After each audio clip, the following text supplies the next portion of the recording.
सुई डोले कलाई बीच घड़िया में सुई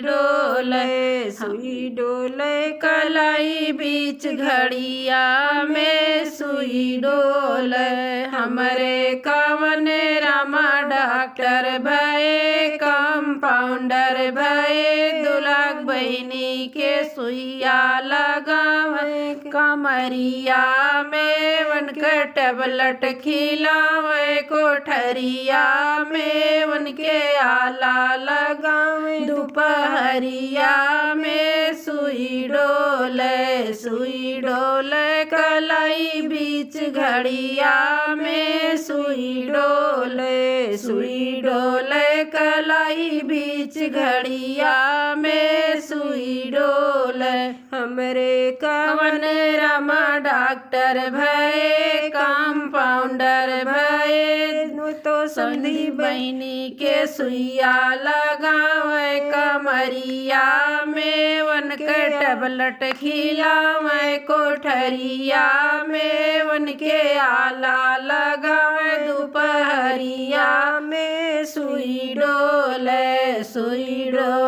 कलाई बीच घड़िया में सुई डोले कलाई बीच घड़िया में सुई डोले। हमारे कवन रामा डॉक्टर भये कंपाउंडर भये से बाला के बहिनी के सुइया लगावे कमरिया में उनका टेबलेट खिलावे कोठरिया में उनके आला लगावे दोपहरिया में सुई डोले कलाई बीच घड़िया में सुई डोले कलाई बीच घड़िया में सुई डोले। हमरे कवन रामा डॉक्टर भये कंपाउंडर भये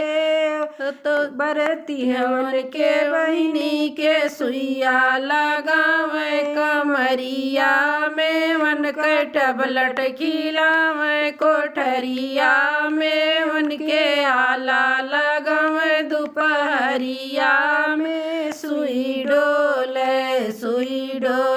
कलाई बीच घड़िया में सुई डोले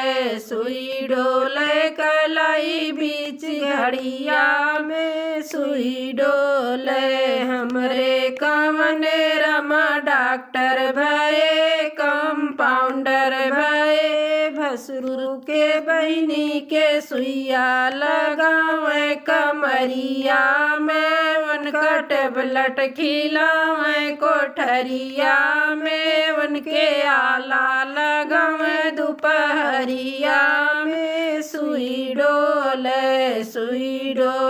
कलाई बीच घड़िया में सुई डोले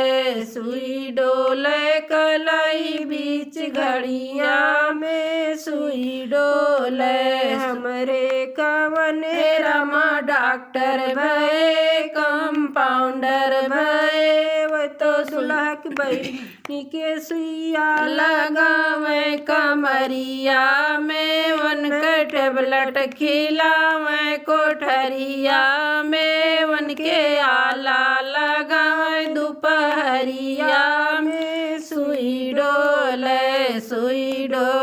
कलाई बीच घड़िया में सुई डोले कलाई बीच घड़िया में सुई डोले।